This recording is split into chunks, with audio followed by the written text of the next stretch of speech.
Hey guys, Sheer here, and for today's video, it's sort of on the spot. I won't have a lot of gameplay in the background, so it might be a little boring to watch, but we're going to be covering Final Fantasy Brave Exvius on the Japanese side.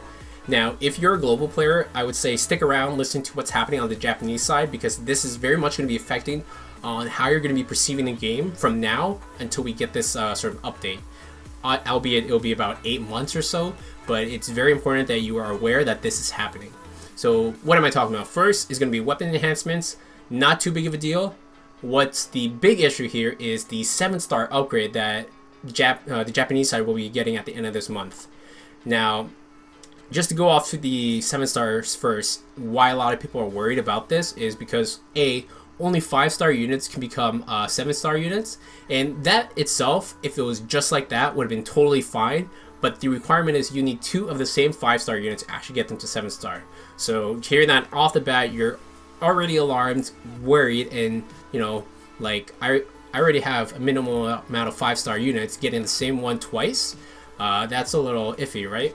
But we'll get to that later on. We're going to start with the weapon enhancements first. So the weapon enhancements was a event we had last week, and essentially it ran just like a raid event. You're going to get 5 orbs, replenish 1 every 1 hour. You'll be picking a weapon to choose to upgrade, and you'll be clearing 10 floors, and each floor you clear, you'll have 3 options to choose from for stats for this weapon, and each weapon has 3 slots for stats. Now, the weapons we were able to upgrade were daggers, swords, and rods, and whips. So right here were the rare abilities you could get. Daggers, 100% LB fill rate. Sword, HP and attack 15%. Rods, I think this is dual cast for black magic. Don't quote me on that. And whips, 15% magic and MP. Now, these two do have levels to it, so they can be level 1, 2, and 3. I assume I didn't get them for any of my weapons, so you can predict 5%, 10%, and 15%. Now, every single weapon class could get these little stat bonuses here. Essentially, you're going to be going for auto refresh or the flat stat increase here. And you can have multiple mods on a weapon. You can have a 7% attack as well as a 10% attack on a sword, let's say. Now, the way it works is you pick the weapon at the start, and you go into that weapon technically, and just sort of fight mobs, clearing each floor. Every floor you go up, the higher chance you'll get at a better ability. A lot of the times I did get 1 to 3% chance, or 1 to 3% stat modifiers, but I did get 7 to 10% a couple times. But that's essentially how this rated event worked. You didn't get raid coins for it, but you did get those more sort of milestone rewards here. You got the summoning tickets, refills for the orbs. And what was really cool too is if you got halfway through it, you also got a Bell's TM, which is the dual-wielding dagger. So really good stuff there. Overall, this was a really cool update to the game. A really exciting one too, because it added more excitement to the weapons you got. And maybe say you had, the best weapon you had was Enhancer compared to a lot of people who had 100 plus attack weapons. You were able to bring your Enhancer to the level of a regular 100 attack stat weapon. So really good for a lot of free to players, and really good for people who got a lot of TMRs. Now, the difficulty of this raid was fairly easy until you got to the 9th and 10th floor, and the way this works is you are stuck with the team you choose from floor 1. So if you choose a all physical team and go to the sword one and get the, I think it was the physical immune, or yeah, he was physical resist in the 10th floor boss, you kind of screwed yourself over unless you had a really strong friend who had a magic unit. But that was the weapon enhancements. Nice and short there. Really cool stuff. I'm really excited to see it in global. Hey guys, Shir here. So this is a recording after the sort of the bulk of the video. I wanted to sort of say this before you watch the 7-star review or sort of overview. And as you see me talk, it may seem like I'm very sort of negative towards the 7-star system. It's not the case, though it may seem like it. I'm just very cautious on how they're going to be implementing this, because it's a very strict implementation of it, and it's going to limit a lot of players from actually having sort of grasp of this system, right? Not everybody's going to be able to use the 7-star system, while same thing could be said about the 5-star units, right? You got to get lucky. But at the same time, this is quite the amplification of just getting one 5-star unit. But I am excited for it. I want to see how it plays out. I won't be able to do it on my Japan account because I don't have any dupes, but I want to see how players sort of perceive with it.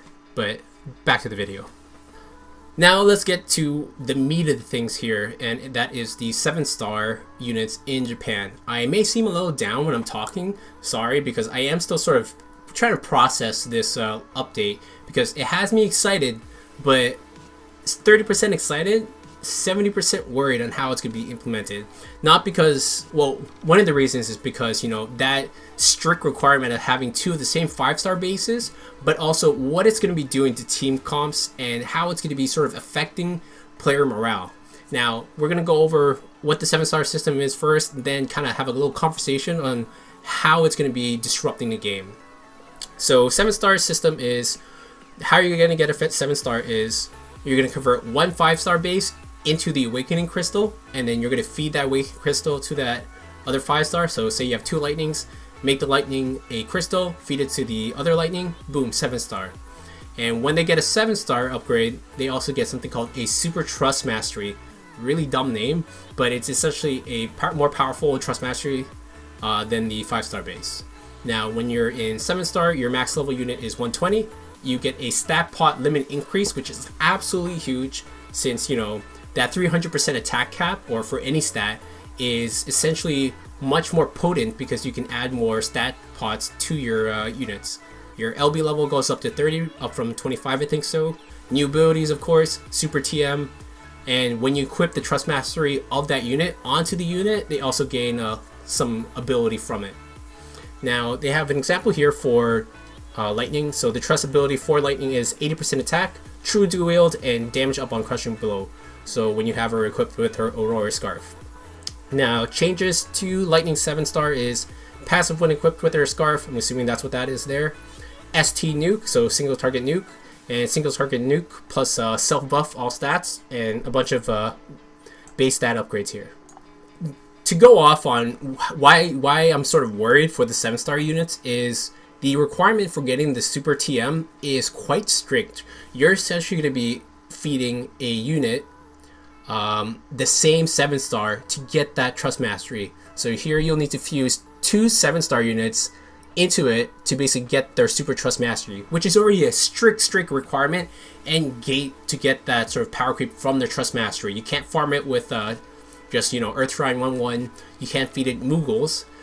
It does say here that they will add Super TM Moogles in the future, but that's essentially 4 5-star bases of the same unit you're going to be feeding to one 7-star to just get its Super Trust Mastery.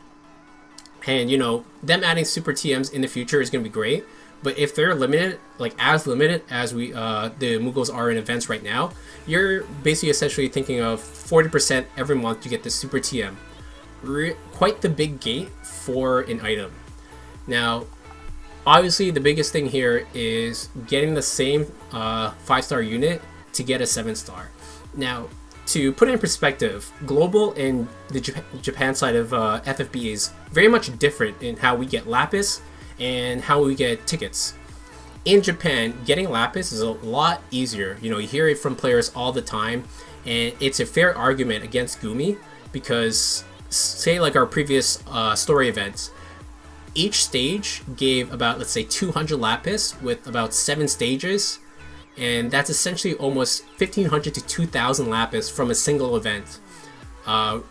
Raid events provide a lot more tickets compared to Global side. I think we get about 15-ish plus tickets from raid events, and in Global we get probably 5 from just, you know, the milestone rewards. King Mog events for Japanese side, we get rare tickets as well as 4-star tickets to buy off the King Mog, while in the Global side we still only get the rare tickets. The Japan side too recently got a 5-star selector ticket. Essentially, you need to get 10 of these tickets to get a 5-star of your choice from the pool they give.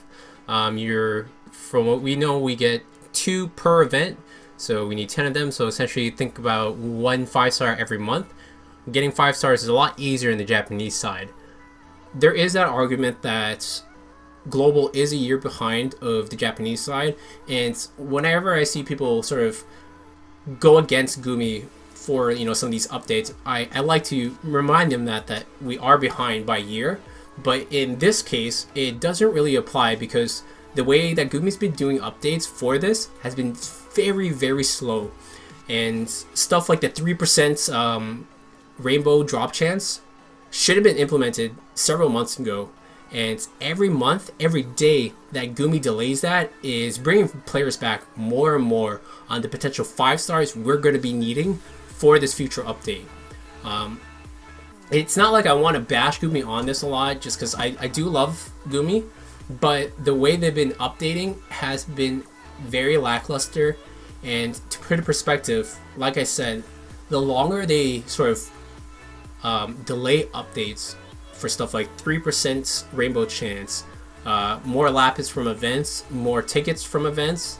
It may sound like I'm crying and sort of asking more from Gumi, but this is essentially stuff that the Japanese side has gotten far earlier than we've had. If you were supposed to put their sort of timelines side by side, they had that long before we did, and it's very demoralizing because it's stuff that we should have got.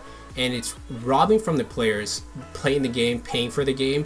Like if you're paying for lapis and we still have that 1% chance to get rainbows, when at that time in the timeline Japan had that 3% chance, that extra 2% chance is absolutely big. You'll see the difference once we get that.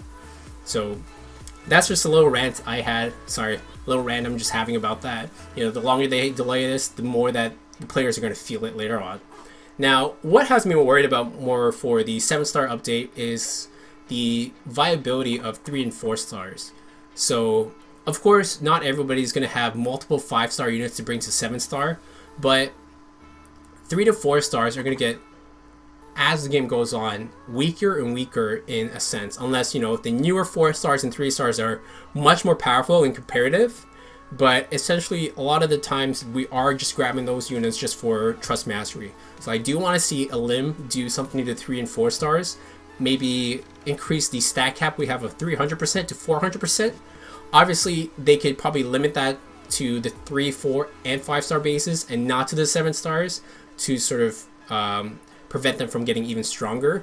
That'd be a potential change for them to help increase the power of the lower level units. But other than that, only time will tell on how this will be actually implemented in, just because the way they're adding it in now is, it makes the future very unforeseen on what's going to be happening for the players without the 5-star units duplicates, right?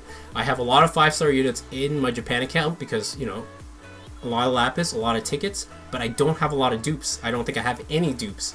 And it just puts a really sour taste in your mouth when you're not able to get that 7-star unit for any of your units, even though, you know, they're already so powerful, right? It seems greedy. It really does. I understand that. But again, sour taste in the mouth because this is quite the strict limitation for getting a new power creep. But that's my video today. I'm sorry it was sort of negative. It just has me a little worried for the game just because it's going to be treading that really pay-to-win sort of line. Obviously, I love the game a lot. It's been doing a lot of things right, so I'm very hopeful. And we still have about a week and a half left to see what other news we're going to be getting about the 7-star units. But yeah, if you have anything to add, sort of maybe something I've missed on what's going to be happening with the 7 stars, what you think might be happening, any sort of feedback, please comment in the comments below. I want to have a conversation about this because this is very important for all players, Japanese side or global side. So have a good one, guys. Peace.